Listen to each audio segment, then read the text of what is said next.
Welcome to the Ruffled Daisy. Today I'm going to teach you how to make an adorable mini farmhouse tray from a picture frame.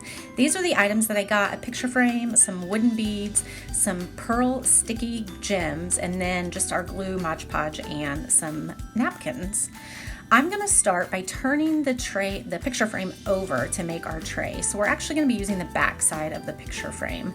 I am putting my sticky beads on. They have a pretty good stick to them already, but if you get some that don't, you can definitely hot glue these on. I am just placing them in a line and just kind of going on the center so that they are pretty evenly spaced apart. And this is going to create a really cool look once we are done with this project. You're going to absolutely love it. Next, we're going to paint our wooden beads. These large ones are about 24 millimeters, and the small ones I believe are about 16 millimeters. You can use a variety of sizes and you'll be able to tell what we're going to use them for once we're done.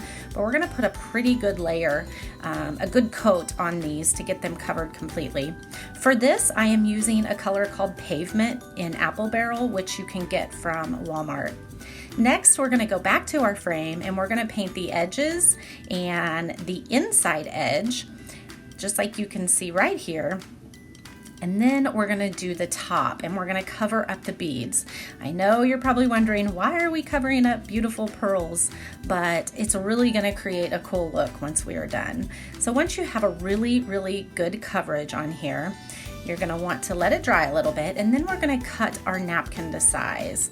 I have already peeled the layer of this napkin apart, but if you haven't done that, that is an extra step that you will need to do. Once you've cut it to size, you're going to take some Mod Podge and put a pretty good layer inside. This balsa wood is going to soak up the Mod Podge really well, so it's going to take a fair amount, and then you're going to put your napkin inside and then put another layer on top. Be very careful because the napkin can rip because of the thin material that it is. So just be very careful when you're doing this step. And then I just take a heat gun, you can have a blow dryer, or just set it to the side and work on another project for it to dry. Now we're going to do the next step on our frame and our beads. We're going to do a very light coat of white on the beads. We are not doing full coverage, and you're going to be able to tell why, because we want that rustic look.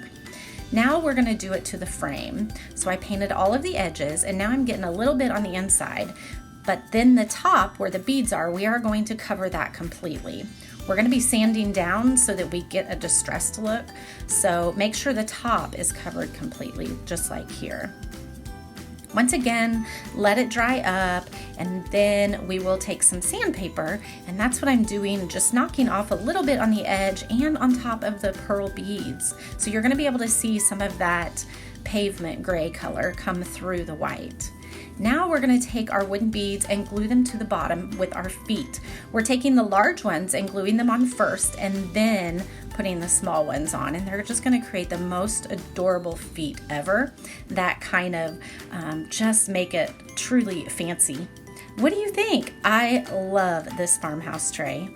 For more DIYs, please go to theruffleddaisy.org, and thank you so much for watching.